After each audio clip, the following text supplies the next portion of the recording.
Fali, c'est un grand frère qui m'a soutenu. Il y a blaguité. Ça veut dire, je l'avais expliqué ce qui s'est passé, mais il m'a soutenu autrement. Tu vois, moi je peux que lui dire, c'est moi un grand merci. J'espère qu'il a fait et il va continuer à le faire. Que ça lui bien mis au côté d'accueillir. Ça là, Benji pour moi, mais merci à Fali Poupa. Il a montré son amour, il m'a soutenu, il ne m'a pas laissé. Merci à papa chéri Jibem Piano, Motopamba, vie à saluer tout, à Bondi, afin que justice est ça la main. Si on a condamné, on a condamné. Si on a quitté, c'était deux choses que j'attendais. Quel a été les moments durs, tes moments durs dans ta prison, les moments durs dans les moments. C'était pendant on a là mukanatongo, tout pendant pendant ensemble de saoté, je sais pas, les moments durs dans la prison de Guinée. En fait, les sons m'ont attiré, oh bah pour ça me soutenir dans la salle, tam soumona pour ça chicha, mozongo wapi, tam soumona pour ça mais oh beta moi mbote mo boya bien, tam soufou mais la moi sky mais oh mais la on déni donc.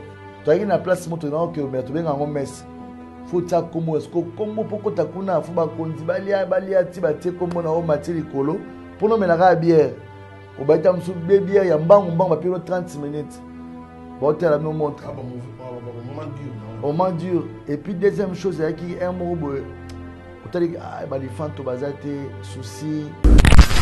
C'est quoi le pardon pour toi? Explique-moi un peu le pardon. Comment tu appréhendes ça, le pardon? Le sens du pardon. Là, quand tu viens de sortir de la prison, tu as subi peut-être des injustices. Et quelle est la place que tu donnes au pardon?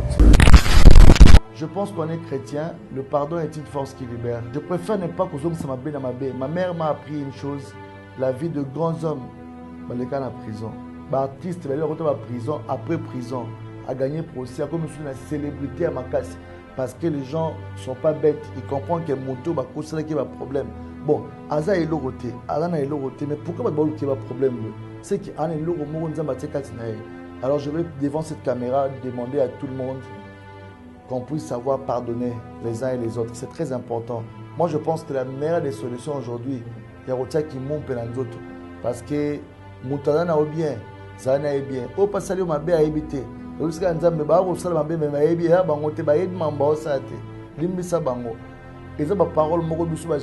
avoir cet esprit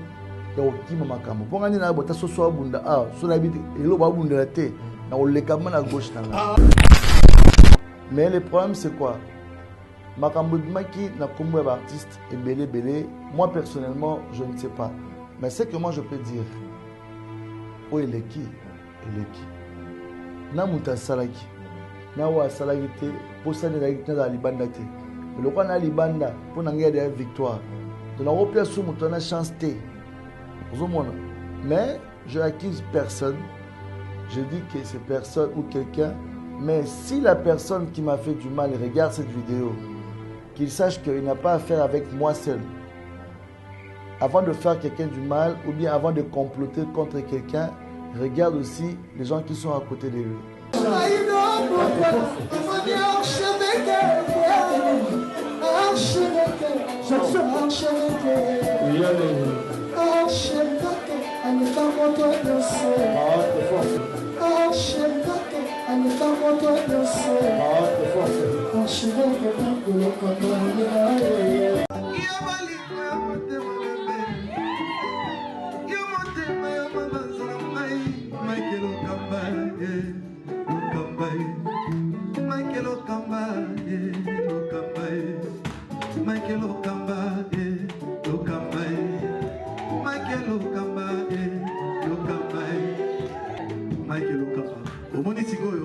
L'artiste, c'est l'improvisation.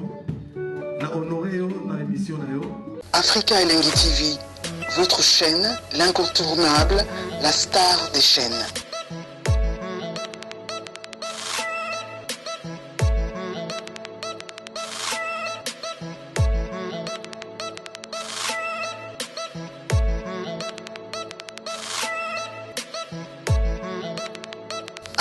Africa Elengi TV, la magie de l'info.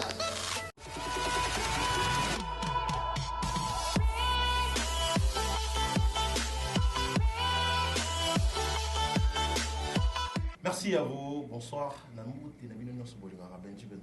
gros site de la presse congolaise. J'espère que vous avez un peu de temps pour ok, musikate parce que ne makambuza na ilo wezate. Tibise bino bakolo YouTube baza itante ce que biso tozali YouTube ekufate. Papa YouTube yozali awa. Merci na bino nyonso bolinga ngalelo émission ngalelo za très spéciale parce que na mbi mutu moko boye azala vraiment na mutu na bino. Et puis Dieu a fait grâce de Yotobandi technique à Sika. Nous avons appris cette inspiration. J'espère que l'émission sera très spéciale parce que toute la question est comme moi. J'espère que comme il est invité, toute ma question j'espère que les lots vraiment vous avez un thème pio parce que les lots bon bah secret comme ils sont bien. Après si moi t'es belé na code mondial il y a où mon chef notre vie. Après si on peut te placer aux alliés, l'autre cavalier qui est mbote na baitu balinganga mingi na sima caméra na ngi to bana na bango peki bokele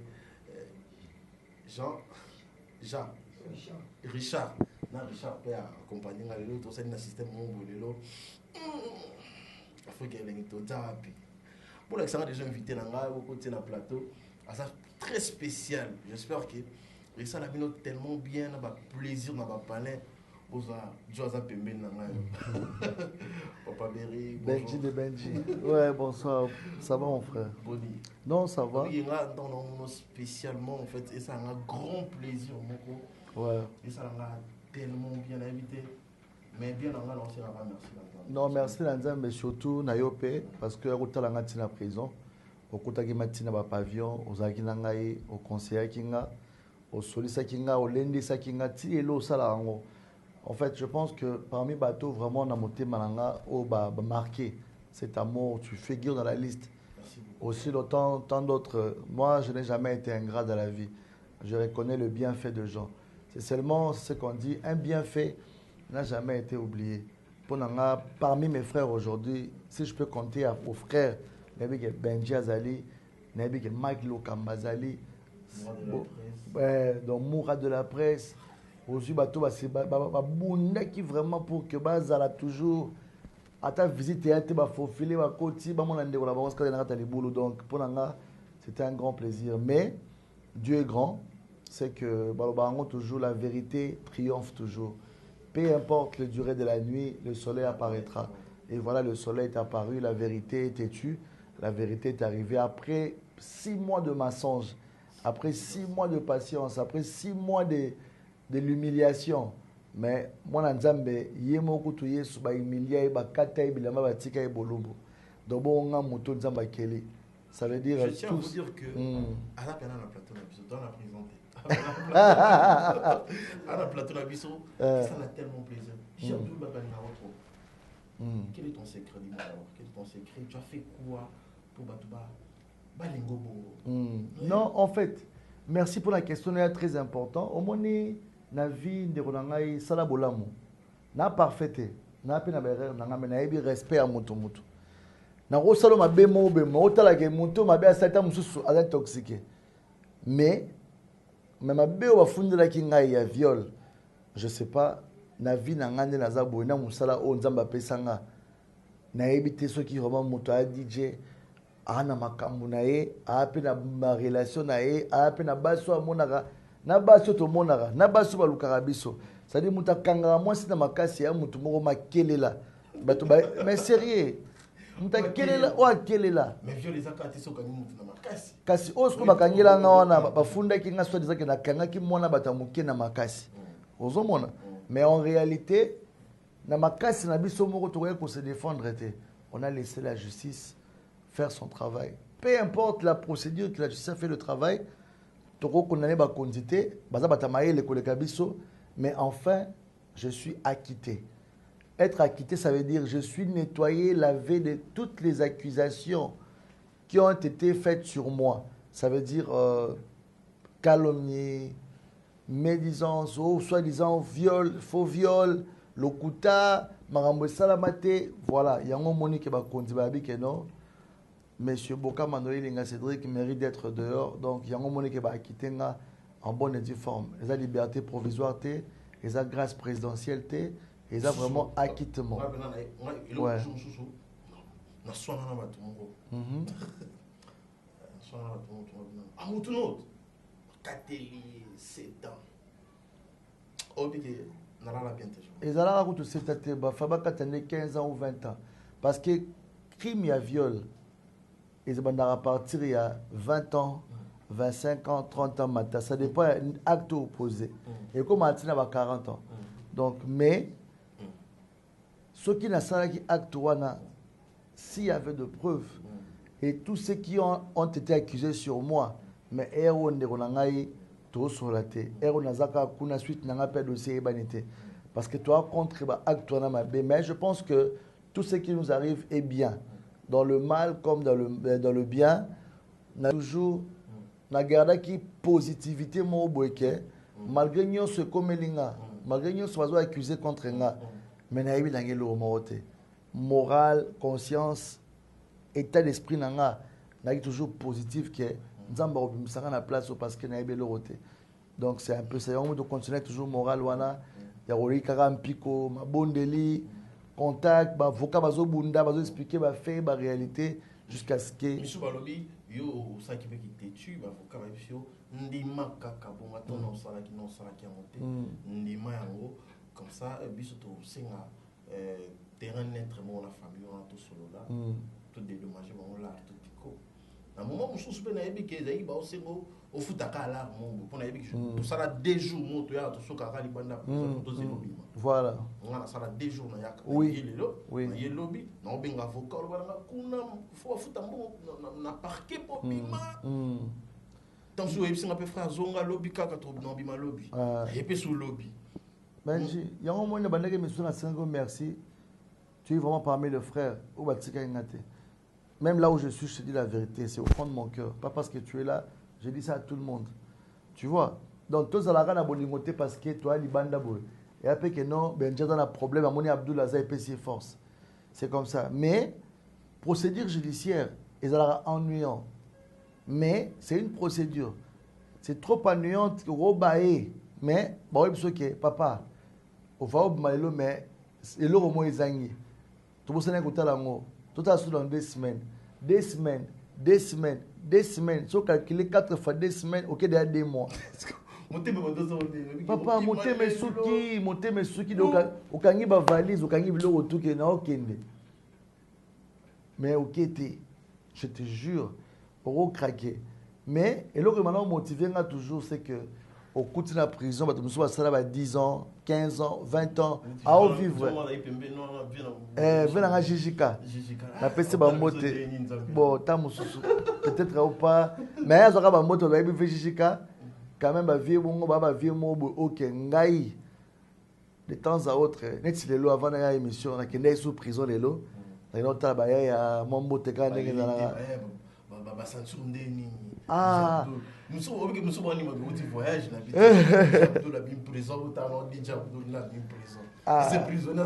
mais c'est quand même leur DJ c'est quand même leur DJ préféré parce que au moins il est là mon frère entretien et là Benji chaque jour au salaire entretien faut en acheter bien, casquette bien, basket bien. Mais la prison, c'est quoi ça inutile? Parce que prison et badbali banda toi na bachombo ya moboto autant que ah Mikolo basket moi Nike 2020 ya moi. Mikolo j'ai kende boy moi discorer de mo beke moi genre moi casquette makambu. Tout à l'heure internet ne mo il est ambola. Siko kuna pe avec étant du mon couloir.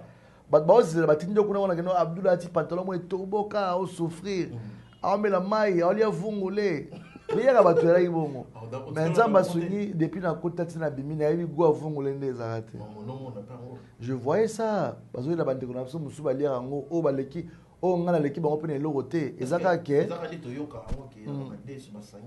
madeso sangami na masango balambi ngo ska mona huile basala ngo solution mo be wana il paraît que l'arabien mais comment on te mais batpalier rango za bandeko ta mususu ana visiteur te ana ni famille ni substance ni mutu mo boye OK azo assister bazara toujours na eloko wana sunga bango alia parce que ana choité donc il faut alia pour que makambo za la bana ndenge sengeli mais en gros vungule et sous un rappel bandeko oyo tam sous position et là négatif donc voilà quoi. Ouais, on a expliqué ma réalité, mais ce soit pour tu vois, rappelez moto, Jabdou. Des fois, avant qu'on ait manqué ma cale,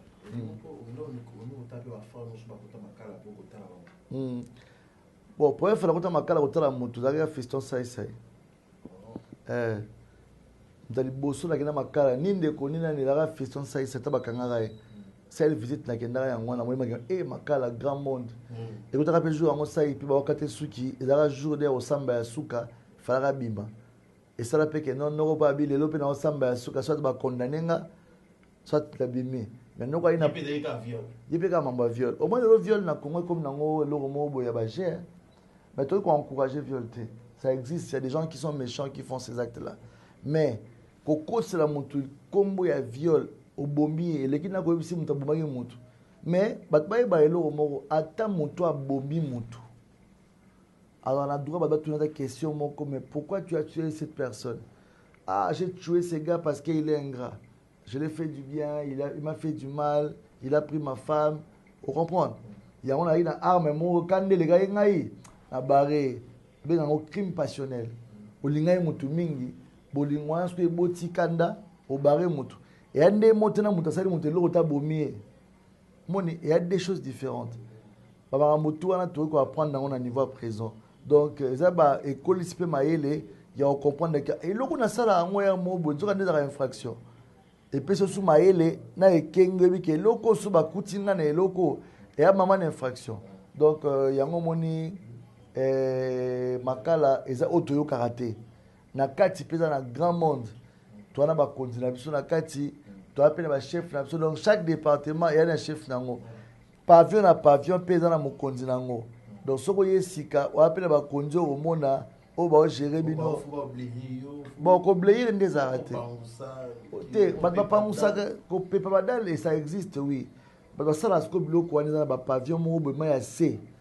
on fait quand même on est de responsable tu vas te miner so y place mo boy au sale lo te ba pe soka dal te yake jo mo boy ma ke non ni famille ni ndeko elo ka olia ya te asali gaffe punition te ke oh mo ba 50 sans frère te elo ya te pe pas beaucoup pe pas dal la punition na mna ngwa eza ba punition so nga bana kenda ata ngungi na bomate parce que ngata soso bunda.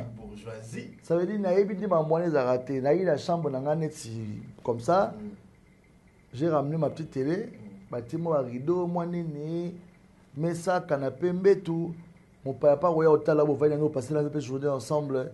C'est vraiment rien à voir avec ce que je pensais que dans le Kender, moi Joe moi Simingondo, à Télé Cadena la porte, au Contelo Era au Sola, j'ai pensé à ça mais quand j'ai vu que c'est pas ça, je me suis imprégné dans s'imposer dans Kati.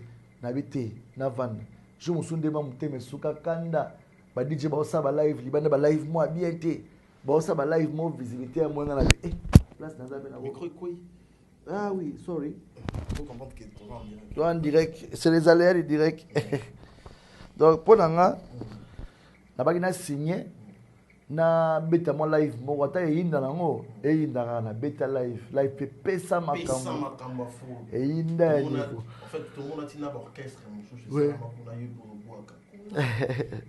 Bolondo musique bolondo musique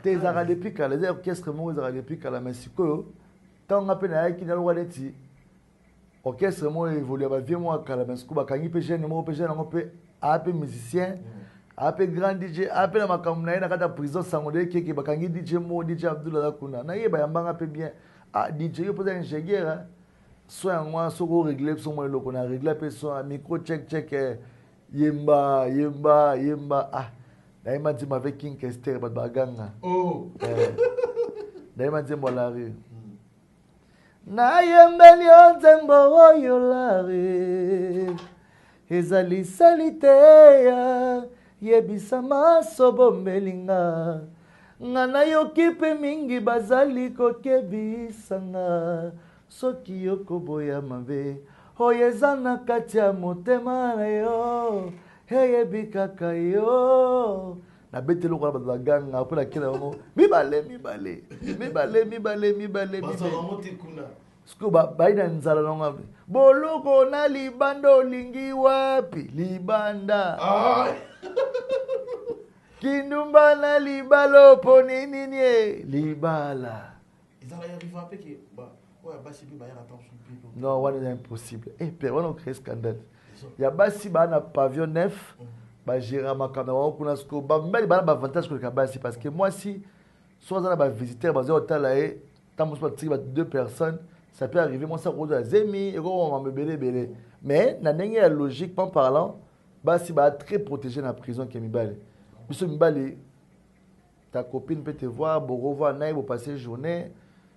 Vous parlez au royaume, vous venez au Mélina, nous passer journée ensemble. Mais tant que corona est bandit, nous avons quatre la visite, nous sommes comme un qui est au Talao, à ce qui est à Kolokuna. Babengi oye, beaucoup de temps, ma boue parce que ma boue, quand je bagage à Elakio, à Pessio, aux yeux qui t'ont on a c'est. C'est vrai que Corona peut aller en prison.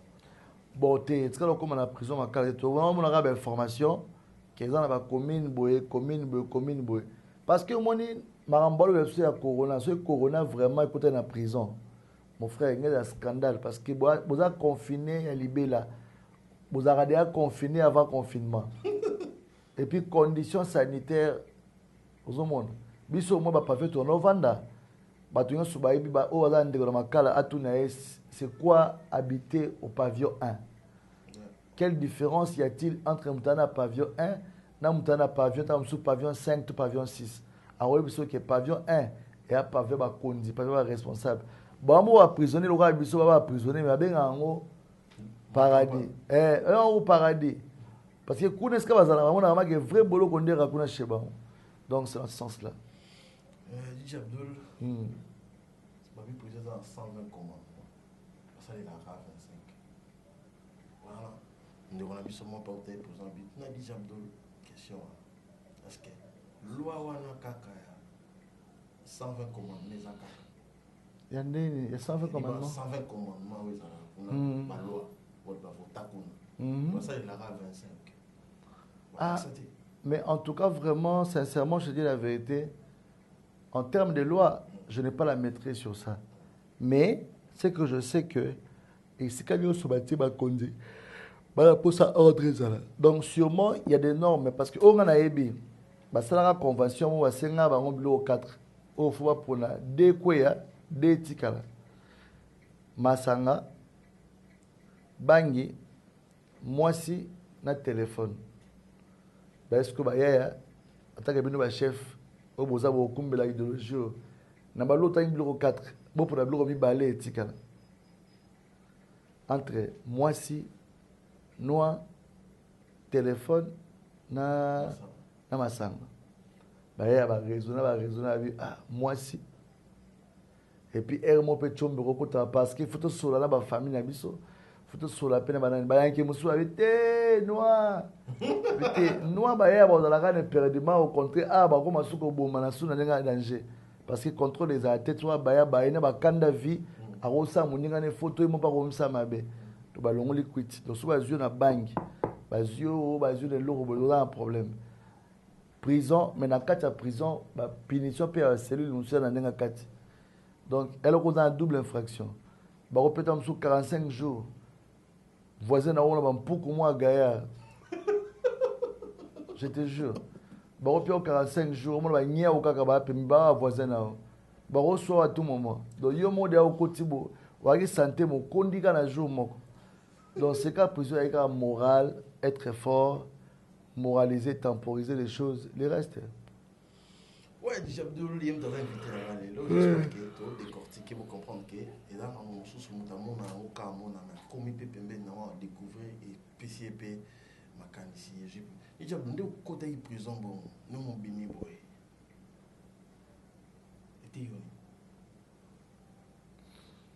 Bon, maté comme tel, les belé, ça veut dire, au moins, prison. Oui. Non, il renforce l'amour du prochain. Et puis, il renforce le respect. Je suis déjà respectué, mais le respect, ça veut dire quoi? Savoir ce que tu es. il faut ça la autodidacte na vie yo moko o metu na mo bi ah Joe manqué un respect na temps normalement Joe ko manqué un respect na se retrouver na Joe ensemble na bo onde ah un jour na obi makaka moral quand tu n'as pas le moral mon frère à tabapé sur château na 4 prison au daï na souci donc c'est un peu ça. J'espère que Makambo est bandit quand est-ce que Makambo Oyo va nous ça là haut on a la défense à niveau nous soit artiste et tant chose de causer là qui va problème aux gens aussi parce que bon au moins on a défendre tant chose de nos artistes on est qui au plus tant chose conseil na petit na bino conseil qui va y a baba y a les pleurs avec y a on te causer là Makambo nous sont aussi bien tant chose. Bon, normalement, au moins, nous sommes à Fundio, comme on est papi. Attends, je sais que non, Mambo est un dossier. On est ça. Faut non quoi ça non papi. Mais Mambo n'est pas dans la cima papi. Sans koyeba. Mais ngai personnellement, je n'accuse personne parce que je ne suis pas un gars qui est accroché avec des racontars.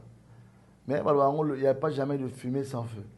Pour moi, je ne suis pas prêt à condamner un artiste ou bien Moutoumou à Salenga Mabé. Au contraire, mon azo on a passé. Na bunda rapport, nous avons quelque chose pour Nalia, nazala moi bien, bon, une émission dans la moi bien, nazala moi bien, dans l'équipe moi, DJ Abdoulaye, on a aussi fierté à mouvement Moumbaba DJ. Mais le mal, c'est que, biso à Congolais, quand tu commences à avancer, tu commences à évoluer, c'est là où tu commences à avoir plus d'ennemis. Parce que quand il y a Obenda, il y a Okwesa, on va gagner la place. Parce que, Batouana, Balinga, Baye, Moutaye, Mabelo, Kodaïte, Makuta na position, Aligi Balinga, Moussoubaya, pe place Wanate.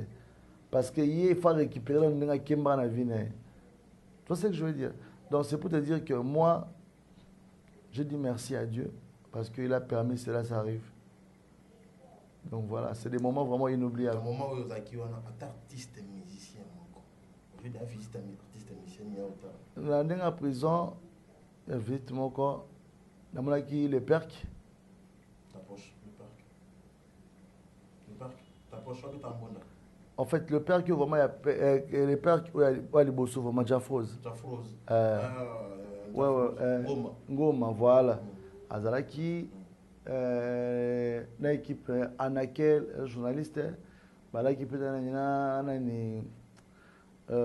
Clavier Anakebadio, ils étaient venus me voir, Balinga Babiloko, Bamapa, Basucre, Balinga Bamiliki, Balinga Professeur moi bien, Balekae, Bamaï, Baju, tout ça.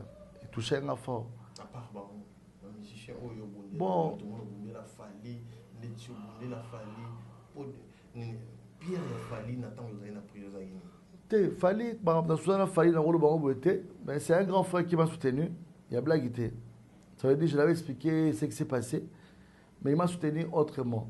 Tu vois, moi je peux que lui dire, c'est moi un grand merci. J'espère qu'il a fait et il va continuer à le faire. Pour moi, c'est parmi les grands frères qui ne l'est jamais. Donc voilà. Que ça lui bien, non, côté là qui est pas côté lui. Bon, tout ça là, moi je pense que et ça là passe que personnellement vraiment passe dans la poignée comme un niveau et au ça ma bé pour na bon ok tout ça parce que l'eau mon besoin mais merci à Fali Poupa, il a montré son amour, il m'a soutenu, il m'a pas laissé. Merci à papa chéri Jibem Piano, Motopamba, vie à saluer tout, à Bondi, afin que justice et salama. Si nous avons condamné, nous avons condamné. Si nous avons quitté, c'était deux choses que j'attendais. Condamnation, aller dans le 20 ans matin. Acquittement, on a 0 jour. Au contraire, 6 mois, on a salué, on a constaté, on a bien apporté en plainte. Fois de l'imaginer, 6 mois, on a sans travail. Mais toi, je pense que Nzambe a s'en chargé na bango. parce qu'il y a beaucoup de gens. Ma mère prie beaucoup, moi aussi je prie. Donc, laissons tout avant de faire toutes choses. Que Dieu m'a guidé, m'a emmené dans le meilleur. Donc, c'est un peu ça. Et arrivé qu'il y ait une prison pour combien l'artiste Michel Moïse. Oui. Papa chéri, fallait pas. Bin affilé aussi. Il m'a soutenu. Les comédiens comme Hans Zolo, vraiment le robot santé, Mobik ici. Mobik ça y est, Ayamane Pakos, et lequel je te jure. Aïda Selanga la vidéo. À Selanga la vidéo. Donc, Hans Zolo. Donc, et bien quoi, ça dit famille vraiment, mais surtout pour les générations conscientes, il y a frère dans un monde à niveau mais qui est era, à une équipe de moi génération consciente, bango peut va booster qui vraiment makambo, parce que c'est un grand ami de longue date, donc à soutenir vraiment ma casse. Mais en gros, Zamba Swingi m'a qui bien. Dans les bandes. Côté parti non, parce qu'ils ont une équipe mobile, ils ont géré DJ Belé, ils ont géré Ka, ils ont géré Ka, lobby bango c'est bon. Quand ils poussent dans la ligne, on est comme une passion. Bon. En tout cas, DJ, t'es belé, hein, mon frère. C'est que moi je peux te dire, Bolingwezate. Et Bolingwezate, tu comprends que mon tour appelle ça la lumière, Babo Maraete. Pour soutenir, pour qu'il y ait enfin que la lumière en est là. Si vous avez une lumière, on a une zélé, il y a une et comme il m'a dit non, tu me soupes à haute fiche à mon toit, comme un peu un problème. Il y a quand même des DJ, n'est-ce pas DJ Rissel. DJ Rissel, avec qui vraiment permanent. Avec qui permanent, anytime ensemble. Aussi, DJ Touch, DJ Frank, qui a goûté la routine à Katia Kumba. Demo pena DJ Rissel, DJ Touch, DJ Central, DJ Belé, MC Red Bull. Et puis, boss tanga pe Moïse Fiesta. Donc, ma famille n'en parle même pas, maman. Donc, toute ma famille était vraiment heureuse de voir que Mahamoudou Zamba. Il y a une question, tu es ça, ma belle. Il y a une maman. À l'école, l'émission, mon boy. Alors, tu sais, la vie, mon frère, c'est un malheur à mon ingate. Même moi, je ne peux jamais souhaiter le mal de mon ennemi. Jamais. Vous comprenez? Parce que lobby na yo mamno za lobby oyebi en moté. So muning ata ennemi na yo ko suitara malheur na été. Ennemi na kufa po. Voilà, faut ennemi na wanga zala pour mambo za bien. Parce que moi na mai akenda na moi bien té. Na la preuve ngamo na zala na landaye. Mais bon, il est libre de penser.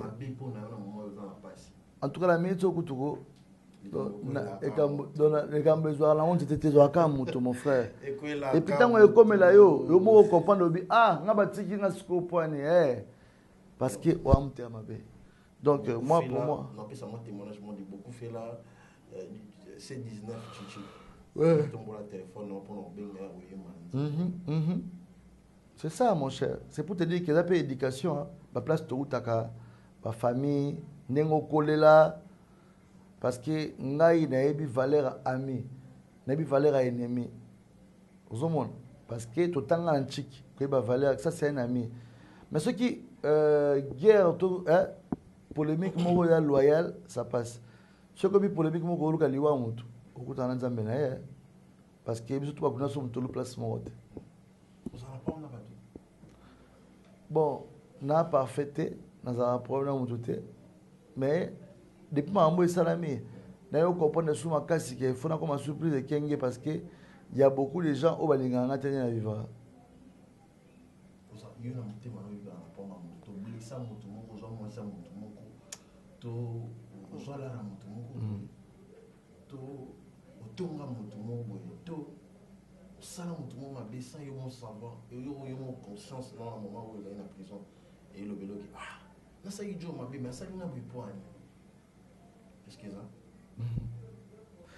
Ah, en tout cas, n'a évité question de la macasse fort. La macasse fort. Mais moi, je pense que dans la vie, il faut savoir tout pardonner. Ezali to ezate. Nani? Nabi eza. Nini a été? Problème au salam, blessé moto. Yo mo prendre que moto. En fait, pour se reprocher d'un problème ouana, il faut moi se sentir coupable. Ezate. Nana problème morote. Nana problème na mutu morote o makia kolobake ya mabe qui a ça la peu faux. Ah, azala parmi bateau ya sale qui bakanga. Bon, wana sikonde ya to benga main noire. Main noire eza moto yebite. Liboko ya molili. Oya si ma dossier a benjira na rando na mutu mo be benja bo sala na e. Benja du problème mo bo soit disant que dans la problème bato wana ba kena dossier benji ba ki ko pelisa moto. Ça peut arriver. Mais moi, par rapport à mon dossier, tu as gagné la souka. Mais, moi personnellement, dans le baron toujours, on reste focus devant. Où est l'équipe en cima? Tous on est dans mon soutien. Mais les bossos, tu es l'autre, j'ai mercredi. Toi, mardi. Donc, lundi, les cas lobby. Tu es dans mon sous lundi, tu es dans mardi, toi, mardi. So le l'autre mercredi. Donc, so le mercredi, oh, ya kuna. Mais là, mercredi, là, jamais lundi. Donc, ceux qui ont au salinga ma belle lundi. Tam su ba revanche jeudi, ba revanche samedi. Tam su nga mado salinga ma benga na biki na liwa. Mais au jeudi tam su rodaye. Parce qu'on a gina, tout ça, moi j'ai mon boya pour se libérer. Na ba même noir wana ndiye wewe de tam mutu mo wana na kati wana ke. Waza parmi makambo salama kilo ba kiti otoba. On va la ciment quelque part place mon boy. Mais yo ebi mon temps autant en communauté. Nani, ngai? Te na bi mutu mo te. Tu il on a bimi sur le moto à ça qui au bon. Au kangise, to finge. Yo ebi mutu mo. Na toni yo. Tu il a bimi sur le moto à ça qui au bon, ça 6 mois en prison. Franchement, na olimbisa. To na olimbisa ye, na limbisi na mabe asalakinga. Na tena ba prière pa nzambe. Je préfère que nzamba futa ye que ngana futa ye parce que ko futa nzamba on futa. Asengi au pardon na vidéo. Na bola kiso. Asenga pardon. Olimbisa. Quoi sûr? Oh mais et ça bien fort. Na bola kiso. L'accent. Olimbisa. Direct. Oyo kapi mama. Le pardon est une force qui libère. Ça caméra na DJ Abdullah mona mutango.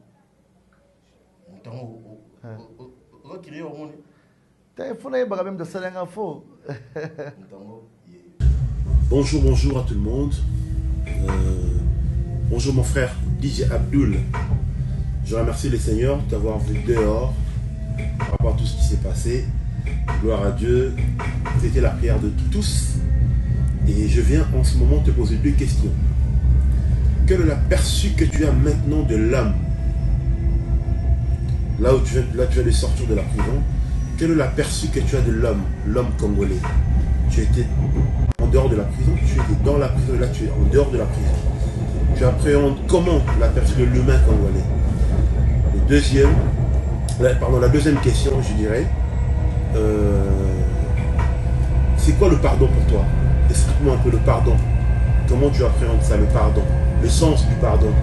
Là, quand tu viens de sortir de la prison, tu as subi peut-être des injustices. Et quelle est la place que tu donnes au pardon? C'était ça mes préoccupations. De bonnes choses, bonnes... Merci papa, c'était papa solution. Je peux le qui m'appelle. T'es n'a pas été parce que et ça peut dire monde entier peut mona mutango mais betinga bon parce que papa est signé à Zawala vraiment. Merci pour tes questions. Papa solution, il y a évidemment kokaba, évidemment koseka, évidemment kosabola mo na pesi mbote Christian de Cornes. Papa est non, ma question est tout ninga bon par rapport à la lecture, il y a vie, il y a être humain. Comment je comprends ça? Non, l'être humain aujourd'hui a une méchanceté énorme. Par rapport, il y a réalité à vie. Jalousie comme un niveau, mon frère, nous avons facilité pour ne rien gagner. Et comme la jalousie très élevée, il y a ma bé, il y a ma casse, surtout nous, la jeunes. Monter à ma bé, il y a aussi ma bé facilement.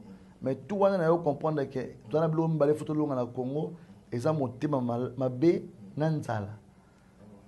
Nous sommes dans nanzala, à kanda, à raisonner. à côté. Marambuto ça là on peut bien, mais on a on bien parce que intérieurement azana pour ça le romo mais tamusuba moyen até. Ma bibi na quoi moni petit mot ba ça na li pana boudé. Petit mot asimi quoi na de mon frère otala mag gauche droite. Double tamusuba boté na tamusuba kimi na. Nzale boti kindumba. Ba ça n'importe quoi. Nzale boti ba kuluna, nzale boti motema mabe, moninga voyage qui tamusuba simembo mo ba so mo lamba bien. Tant que vous vous rappelez là, vous avez 20-20.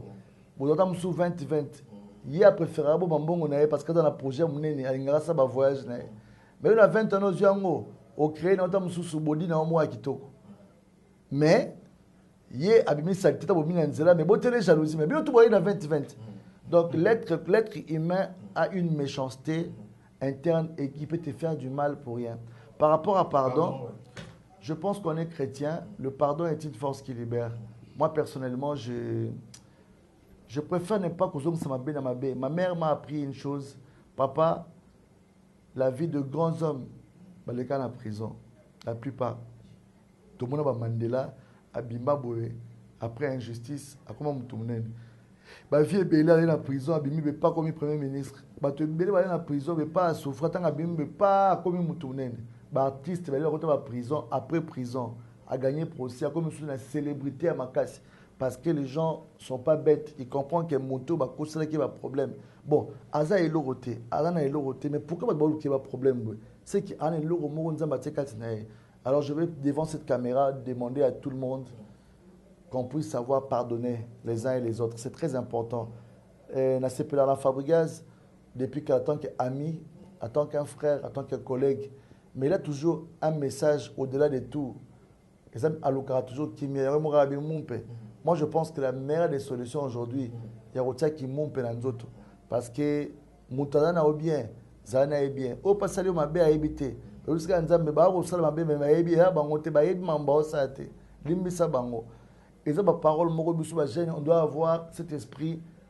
Qui m'a makambo. Pour gagner na bota soso abunda ah so na biti elo ba bunda la te na olekama na gauche na. Je te jure parce que on a dans un message sur ya massa no bokola na avec ta fond de ya makina téléphone. Ah bon?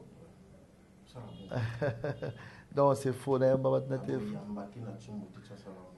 Ah. Bon avec na seki kino yambo. Angalo bonoka ki ani na ko mingi mais yamba na téléphone. Masango.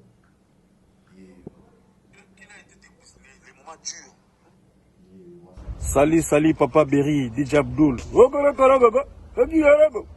Quand on comprendre d'Abidjan à Bamako, frère, courage à toi.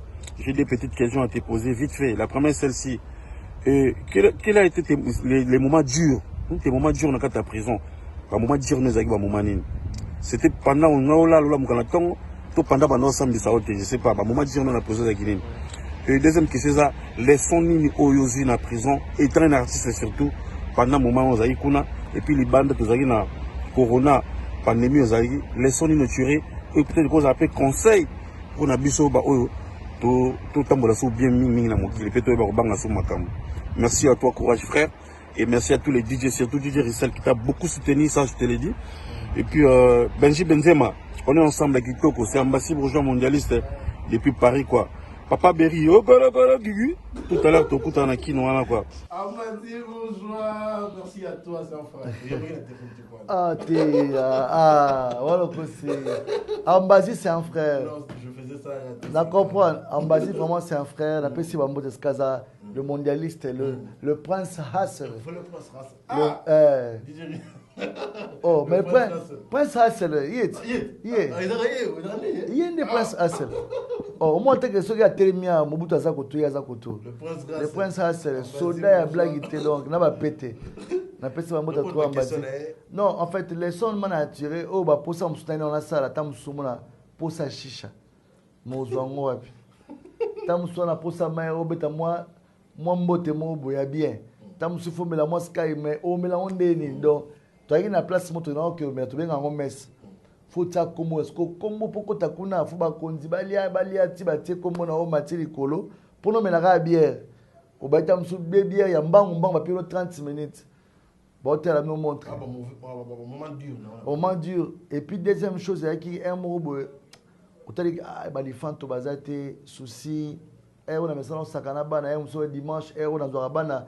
Tu as la fleuve na mai. Tu as sakana bana. On a mis qui collé. Na mona ki babuka na manquer nga. Et puis, ba doit manquer nga makasi public na ngai. Ba tu na mis ça na ko sepelisa bango vi na nga mon frère. Na ko va net na parler boy. Ndako nga mona futelaka. Sona episode na lala ta musuna butu 2 fois. Ndako na yaka na côté na se changer na bimbi. Vina nga tout et c'est passé à Libanda. Na beta la musique na butu, même ba jour na nga repos pour ngera raté. Na ko na parler bo téléphone et sonner ma samo abengio ba bo bimi na no OK. Tamso ke chez ma sa fatigue na canapé bu pour ngezio na tongo zongi chez na parler. Donc zaki ma eloro moko mais makamusu na vie fait comme la abisso pour que et puis ça biso pe mayele échanger peu esprit au monde pe makamusu liboso et puis crio beta wana to kenaki nzela ya Abidjan avec Dicap la merveille parce que jour à vol et là qui va vol les a raté OK président Fali Poupa aboya ki ba messie ba kende na ba raté ba comme 2 jours avant te OK pour na kitolonga ya Abidjan to kende Mali ba bus mora propre ba kende matadi. Donc on a fait presque une journée là dans mon nzela pour na komati Mali parce que ba vola que maman tout droit là était mais ba tindela jet ya et uta Mali deuxième numéro 1 ya Mali atinda jet na ya ozwaye tina Abidjan ba créer vol mort pour que ya kine. Donc c'était vraiment quelque chose de belle expérience et puis la souka poser question moko lobi abi conseil ni européen ça biso conseil na européen ça ba toute prudence kaka. Vous avez prudent parce que moi personnellement j'étais innocent, on m'a créé tous ces problèmes. Bah créer les gars bah merde ouana parce que peut-être entourage. Au moins ni ben tu sois pas zoao bah ozo mutunao. Bah ko comprendre loko tam soupé. Bah ko vendre placement bah mais la tam soubière après si fuite d'information sans pour autant bah que bateau bah mais la naï bah linga bah bossa ni mikolo.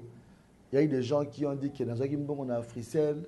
Nana mbongo nde nazawa na signé contrat na Frissel na tout mbongo mo contrat mo ya munene ba $50,000 nde na bongo na mbongo na to somba mathématique sika chantier na nga rotonga voilà na to voyager na ye na préparer festival à 15 ans de carrière tout wana bisa sola mbongo parce que ba ba ke non jola reza o ke za na mbongo te za ba créativité ba création en fait on se comprendre état d'esprit tout ça ba toi jeune mon frère toi on a droit quand même en temps musunza basungi on a moins de déplacement.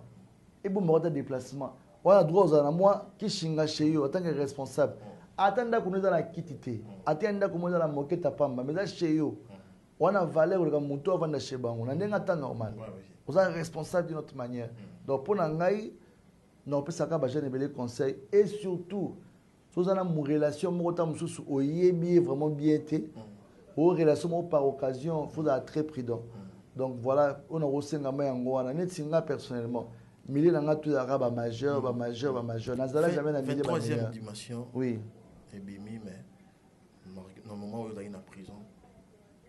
Vous voyez moi si moi après ça que mon voyez mbela. Mais aucun de mon a été dans la 23e dimension. Non nga batu nyonso auto soyena bango moi bon c'est vrai que premier volume n'est là qui se plaindre pas dans ah, il y a une surprise. Voilà, une surprise Benji Benzema. Ah, moi, je suis en Suisse. En Suisse, il a maté. Le fond, il y a DJ Abdul. Ah, bien, après ça, on a un bon MBT. Ah, oui.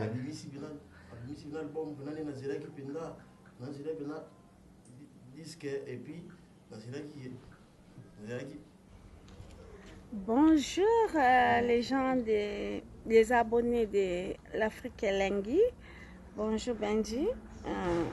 Bonjour DJ Abdul. J'aimerais te poser 2 questions. Ma première question est celle-ci. Tu as été acquitté parce que tu étais en prison 7 mois, je crois. Et on vient de voir via YouTube que tu as été acquitté. L'acquittement là parce que tu as raison ou bien ils t'ont acquitté parce que Monique ou bien acquitté parce que au corrompre ma deuxième question est celle-ci. La prison, c'est un endroit, c'est un centre de rééducation. Le fait que tu as été là-bas, en prison, et que tu es sorti, et ça va changer de tes habitudes, tu vas changer? Oh, merci. 11 mois en dépit suisse. Ah ben, elle a posé de très belles questions. 11 mois qu'à la personne en fait, la prison... Ah ben, première question, elle a dit, bah, quitter mawa te. En fait, déjà, bah, quitter mutu pour na mawa te. C'est pour na mawa.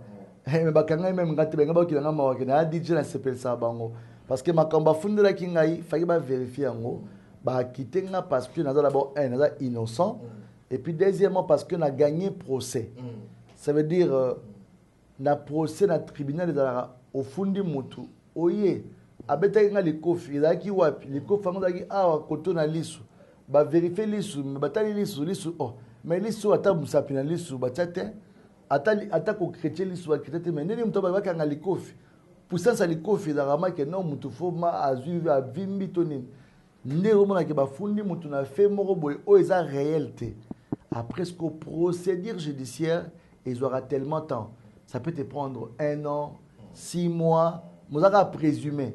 Donc, présumer, ça veut dire que bah, condamné on a noté, bah, kateliote, tito bundi na sambi nde o samba olonga. Na sambi, na longi, bah, pesinga acquittement. Na ba mboka mosusu nde na acquitté boy. Tanyo so ba créer un problème pendant 6 mois na purgé 6 mois il y a humiliation 6 mois il y a refinga 6 mois il y a attente ba transformer en chiffre ba foutu mbongo évoluer. Deuxième question na ya tuni ya lobi prison ya centre de rééducation est-ce que na changer? Je pense que bato ba yebinga bazo reconnaître ka ngai et là peut-être qu'on changer cette façon au monde makambo plus de confiance encore, plus de prudence, pas trop d'amis comme c'était avant, parce que des amis c'est aussi des problèmes. Pire yo da yo moko, pire yo mabosana masanao. Ata moningo babango mutako bomoka mutubolia kanae. Ça veut dire pire yo ya mingi nde yo moko. Bato musuba ko bomba vérité na ntoto te. Ata musu na promotion mo ya ngana odi mikili ya bosambela ponanga. Ya to tsala ba prière il faut que mikili. Mazongi mana ndenga ntima expliquer ka benji tono vana benja ki poto obonga pa benji qui dit bazuli au moins teli poussière benja dai. C'est ça. Mais yo weba ke Abdul atana tiki vers nanga Abdul a rosanga faute. Mais motema nanga déjà ina yo. Donc c'est pour dire que pire yo mingi da yo moko tango zomela kenge na vers tango sa lo yeba place osa makambo et puis surtout que vous êtes très prudent dans l'environnement. C'est très important. Ngai ma prison et apprendre ngai encore plus de kenge, plus de vision encore parce que ma comme na apprendre dans la prison né na obimisa mikolo album meto bima premier volume bimi au moins que na 4 mais na zaka libanda pendant des années na ko obimisa album te malgré ma ramutu mais na kata prison idée elinga ki album il faut bima parce que l'inspiration oeza ndé fakina yana na prison asport ida ki apikatis ko na prison ida ki obimisa album ana peso conseil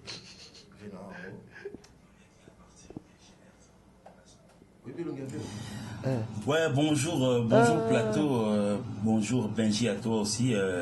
Merci de m'avoir invité, en fait de m'avoir accordé cette intervention. Je dis comme ça bonjour à DJ Abdul. En tout cas, vraiment, je suis vraiment heureux que tu sois parmi nous. Donc, c'est Ginolia qui est à partir de Genève, la Suisse, le Grand Bouza. Une question à DJ Abdul. Tu as lancé un concept pendant que tu étais en prison. Concept, on a tous payé dans l'auto. Donc, c'était pendant le confinement. Tu jouais de la musique à partir de la prison. Et c'était en direct. Bon, on s'est demandé comment est-ce qu'il est à la prison. Mais il lance un concept aujourd'hui qui pas mal des confrères va copier qui en et même certains musiciens aujourd'hui, bon, ça fait la une aujourd'hui. Idéologie, acoustique, ainsi de suite. Donc ça dit, c'est à peu près ces concepts-là de faire égayer les gens pendant que nous étions dans le confinement. Cette idée, tu l'as eu où? Pendant que tu allais en prison? Ou pendant que tu étais en prison, tu as fait venir tes matériels à partir de la prison? Ou tu es allé avec tes matériels de la liberté et tu es allé avec ça en prison. Donc ça dit ces concepts. Car moi à un moment donné on s'est demandé, oh DJ Abdoul, Abimaki, Azali Banda, Azanakati, alors que tu viens à peine d'être libéré. Merci pour toi aussi. En tout cas vraiment ces concepts, donc ça dit ça, les questions donc ça dit comment est-ce que tu as eu cette idée de nous égayer pendant le confinement, toi qui étais en prison, donc et nous qui nous étions libres mais confinés, donc c'était un vrai concept. Et puis aujourd'hui, en fait, tu es parmi les DJ qui étaient en prison. Aujourd'hui que tu es sorti, je pense que tu as quand même formé quelqu'un, parce que en fait les prisonniers sont aussi des gens qui aiment la musique, qui aiment être égayés. Donc est-ce que idéologie en antiquel ou bien au format qui Abdoul deux mots bon c'est ça mes deux questions que j'avais. En tout cas c'est Ginolia qui à partir de Genève, à partir de la Suisse. Donc vous êtes Ginolia qui merci beaucoup DJ Abdoul de me répondre à mes deux préoccupations. Merci Benji. Ciao. Un plaisir fort. Virgin Oliaki, merci beaucoup, grand frère. Témé, oui, mon frère. Maman a pu sabotanga la chance, la robe, et ça étoile. Parce que balinga mutuka facilement, te mutu musu supo balinga faut apesa batumbo. Mutu musu po balinga faut aliberaka. Net singa kutu boto, ta sola bien. Biso sobaya to lukaka Benji et to forcer relation au jamais. Makile kutana tomo kangama tout ça peut famille. Donc tu vois. Ouais, dis-nous les questions. Donc voilà, donc vraiment merci beaucoup. Tovana Nae Batan Belé, grand bosseur, grand directeur artistique. Bon, premièrement d'abord concept on a Nazaki une fois. Oui.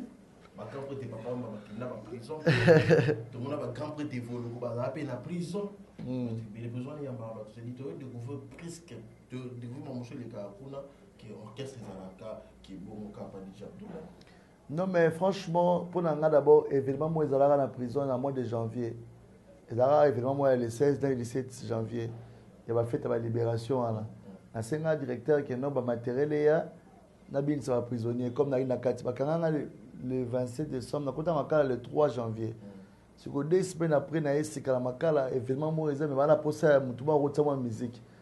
Est-ce que vous permettez matériel pas de problème. La dérogation, papier salama que matériel et pour la fête. Après fête pas mbouima fête bo sana que matériel et tikala. Ce matériel là, ça c'est metu na Evana. Tant que va confirmer bani na mars. Pour ça l'autre ba DJ libanda ba DJ ba ivoirien, ba DJ ba tel ba pays toute l'Afrique. Mutu na Facebook na ça live. Mais chez moi au Congo, je vois personne. N'a pas matériel. N'a pas na Facebook, n'a pas live. N'a meka. Et ça la maman impact. Première émission, l'espace à 1 heure de temps, ça a 10 000 vies. Plus de 500 personnes en ligne. Au bas de l'émission. Un jour à Liboso, on a essayé. C'était vraiment touchant.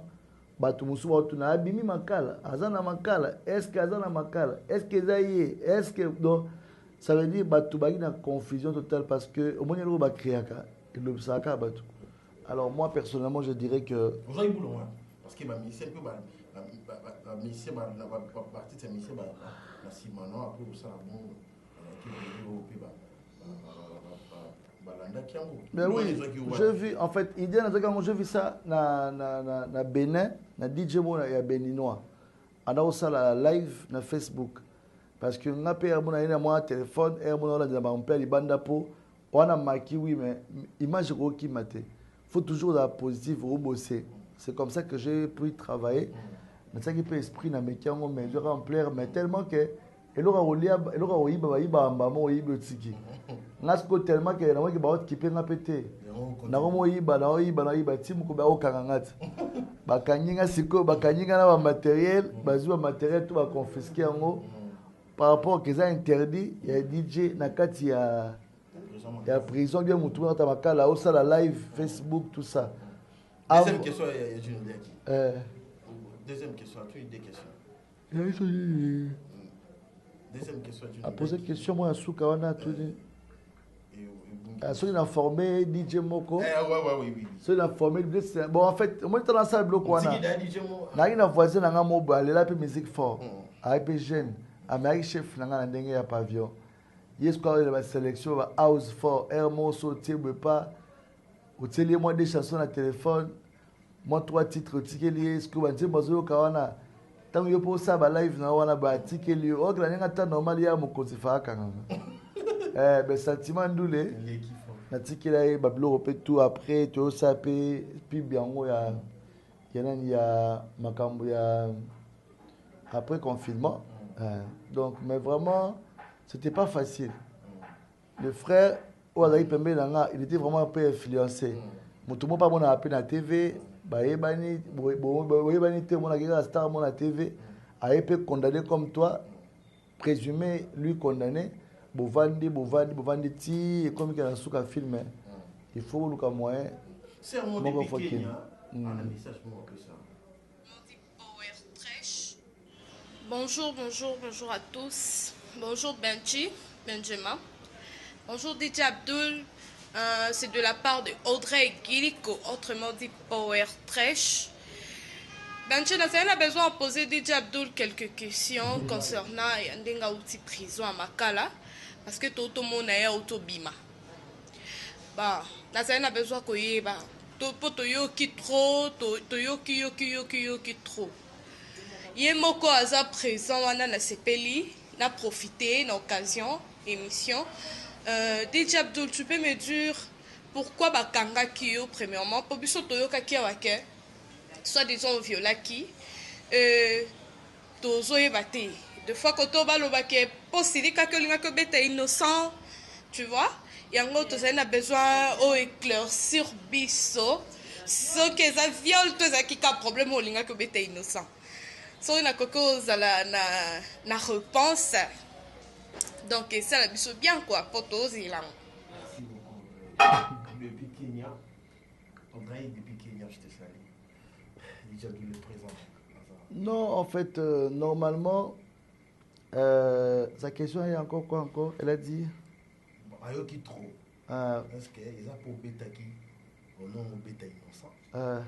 Les vacances, tu pour violer qui a sauvé les vacances.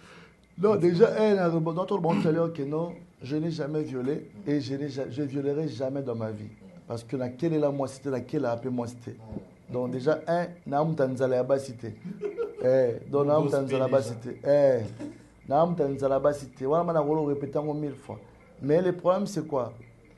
Makambo Bimaki n'a comme artiste et belé. Moi, personnellement, je ne sais pas. Mais c'est que moi, je peux dire. Où est qui? Il est qui? Namuta Salaki. Nawa Salaki te. Pour ça, il y a Libanda te. Mais le roi n'a Libanda. Pour n'anger des victoires. Donc, on a sous une chance te. Mais je n'accuse personne. Je dis que c'est personne ou quelqu'un. Mais si la personne qui m'a fait du mal regarde cette vidéo, qu'il sache qu'il n'a pas à faire avec moi seul. Avant de faire quelqu'un du mal ou bien avant de comploter contre quelqu'un, regarde aussi les gens qui sont à côté de lui. Il y a mes enfants, il y a ma famille, ma maman qui était vraiment mourante en pensée, les soucis. Donc, elle pourrait même partir. Mais je suis toujours très fort parce que celui qui est en moi est plus fort que celui qui est dans le monde. Parce que les gens jeunes, ils sont fort, ils sont bien. Si on est jeune, donc je pense que ce qui est passé est passé. Donc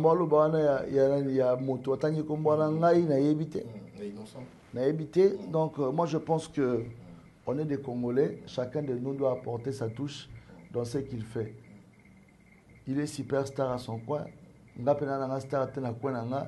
Mutu ana valeur na Congo, mutu sa drapeau Congo. Il y a Wi-Fi. Pourquoi pas? C'est faisable.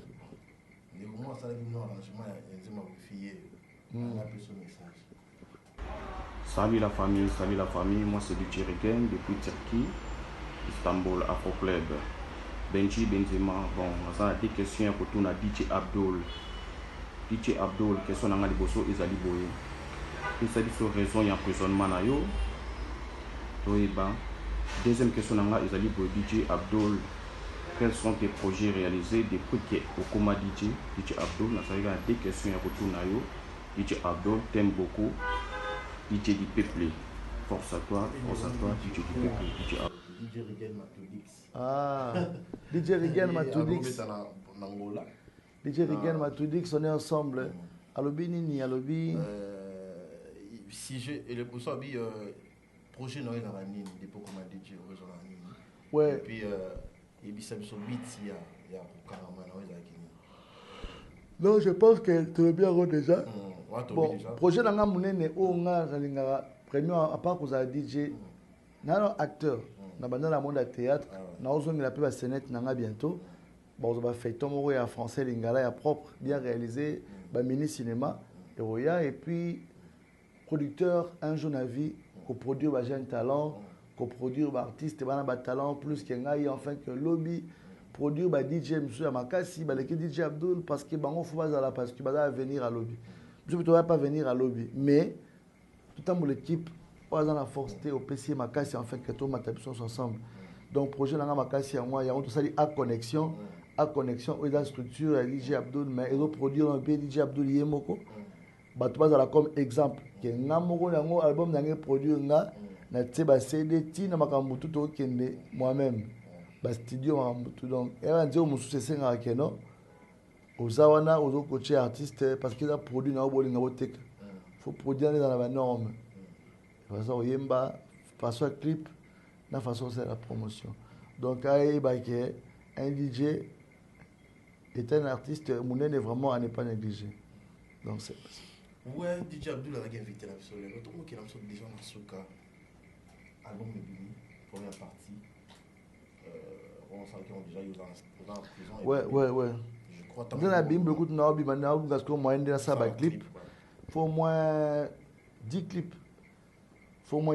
eux dans la mana cascade tam ça après 2 semaines to bois que l'homme après un mois to bois que l'homme d'autres dans missile de partout donc il y a un projet dans l'homme tu en avec la connexion yo uti côté na prison on est la question dans la souka parce que tout le monde est dans la souka musique ni na biso to na ebeta no kasi c'est et ba mission ni bomba ebiko mais batala bato sur la TV il y a des télé c'est la prison za les bato la télévision ni to na parler ana canal sat a pe na TNT a ota ba chaîne a télécommande ko ambe to zappé ça dépend il y a pavillon par pavillon des début sur la pavillon 1 tout sur la pavillon 2 pavillon 3 pavillon 8 pavillon tel donc ça dépend la pavillon dans la place où on embellir na donc mais musique ouais ça c'est actuellement pour nanga je peux dire que tozana ba deux génériques moto mamikolo il y a Maestro Fabo et puis il a fallu Poupa total a on peut ma casse parce qu'il y a une nouveauté et puis bien affilé banzemo na ba rumba na presque na ba 3 4 nzembo so ebeti au senti que moto yemba na ndenge ya musique typique jusque là nzembo o la ka top la ki nzembo Diamond na Inos o ya Yopé mais après bon on attend autre chose hein, parce que voilà peut-être je pense que les saliba ça déjà parcours nango donc tout c'est la scope lourd asika mais entre temps ba Nigeria pe ba Robi live va faire rigole bon nga mona ke nga talaki mais je sais pas si bandeko musu ba talaki nga talaki moi c'est qui faire ça live Té, Aïbi Kitoko, vrai live, vraiment vrai live, mais seulement qui devait y avoir une précision. Au moins, personnellement, c'est que je m'attendais. Il pourrait aussi le faire parce que c'est un très bon chanteur. Au moins, tant qu'on le dit, Narolia Manteka, il faut absolument Manteka. Nga souci la monnaie mouké, on peut créer moi pour les mecs, enregistrer à Tema Banga, salon à studio. Oui, c'est lui qui chante. Mais mon problème, c'est de savoir qu'il fallait appeler ça acoustique wana nanenge que yemo avec appeler guitare ou bien ana ba guitariste na yema sèche en acoustique ba yembi a osala ngo live, c'était live at home je pense. Mais façon ba prendre bisango c'était quelque chose préparé à tourner na clip. Ça les remix ya nzembo. Ba robe même on peut remix parce que tu vois c'est C'est une forme de la chanson, mais autrement. Comme c'est dit lui. En fait, tu vois, moi, ce que je peux dire, bonne chance à lui, toute son équipe. Voilà, notre artiste, notre star, Ferrego, là, bah, félicitations pour la acoustique. Voilà.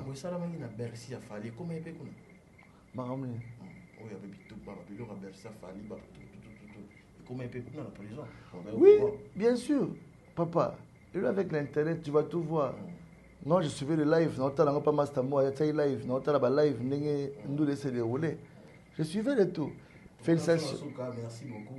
Mais Kofi Olomide 2021, j'espère que vous êtes au courant. Bien sûr. Je suis bien informé. Ouais, viens comme l'enga. Comme l'enga, moi 2 lignes, 3 lignes, tout cela qui. Bon, Venkoya vient malheureusement tout ce qu'il a au solaté. Mais le monde n'a pas la vie moi je le porte toujours dans mon cœur. Adara vient et puis bah Sankaratono solo là, bah Nicodème.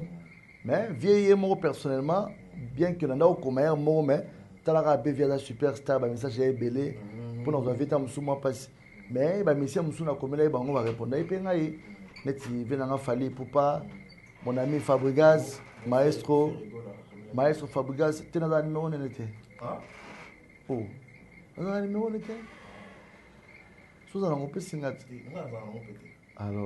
là, c'est l'artiste qui a été héritier Watanabe, on a sur la Gogad, Hermo partage les solos, Venanga Monstre d'amour, Félix Wazekwa, Mokwa Bongo, comédien Laura Hans Luzolo, tu as Hans Luzolo, tu as la Duchesse, tu as solo la Aïda, Mobi qui se trouve dans la prison. Donc, à autant la prison à Pomba leader Kwikwi nani susu Fiston Saï bon malheureusement tu as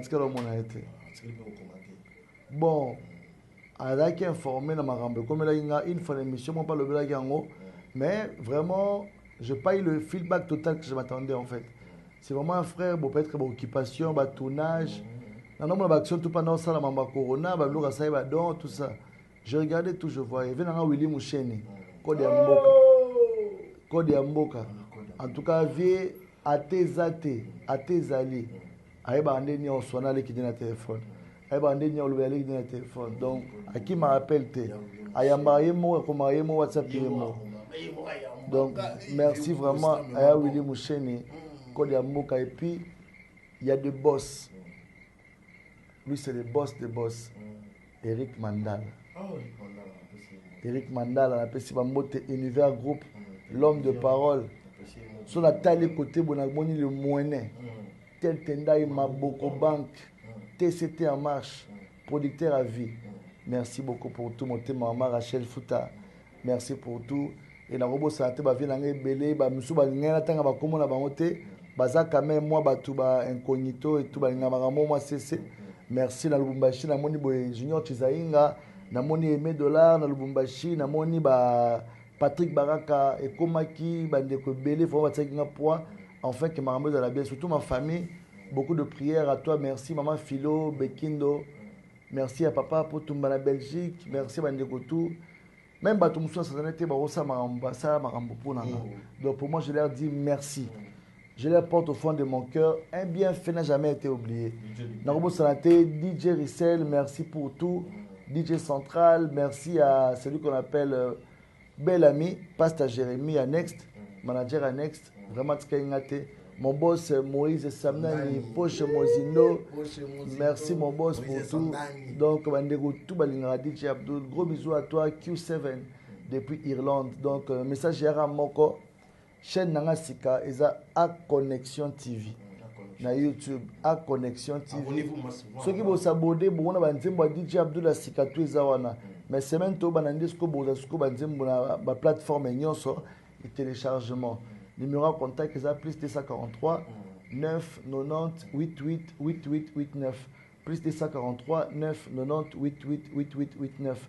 À Connexion dans la belle, ils ont produit ma jeune et soutenir ma jeune. Entre-temps aussi, artistes congolais tout évolué dans la diaspora.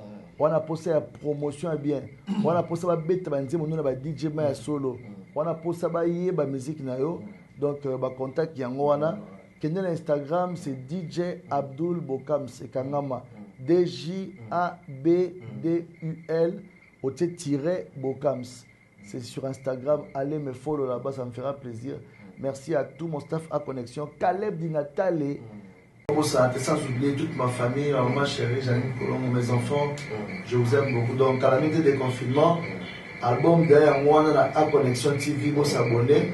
Mais vous va dire parce que semaine tout va être clip.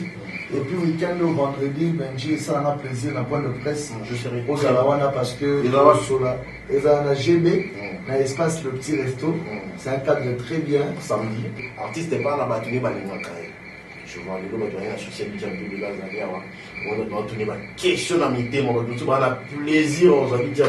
J'espère qu'ils vont pas plaisir avec nous sur la musique. Merci à vous, merci à tout le monde, merci à Papi Kapol Sebo na machine, tema linda énergie. Mara machine mara na chino merci à Peggy Bokele qui était derrière la caméra et a dit Kangate. Vanessa Moussaouye par l'assistance de Vanessa Moussaouye Azawana. Merci à Richard. Richard. Merci à DJ Abdul. Merci à plaisir et dans ma casse comme on sous parmi nous. Autre salut la tombe pour Nzama pour sa ambition. Nzama bien. Nzama allez bien. Il dit à tous ces noms ma bête, ma position, mon Nzama Bati. Vérité, lui maintenant pour nous ce qu'on comprend que vérité ça pas vérité. Ate ou meli et ya kaka. Parce qu'on monte dans la plaisir, on donne bien. Abdul est là. Merci à vous, à la prochaine. Bye. Ciao.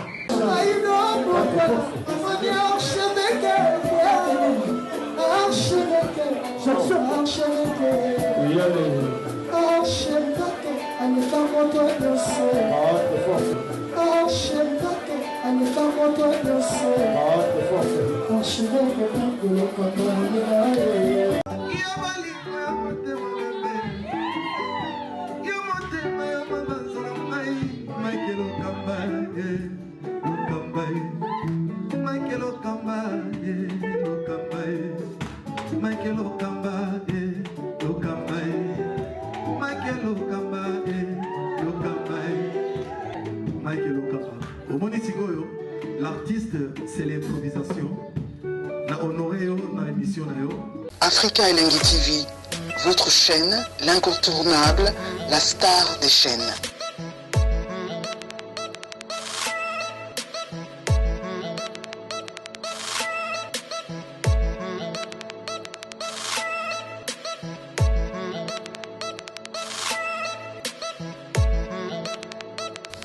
Africa Elengi TV, la magie de l'info.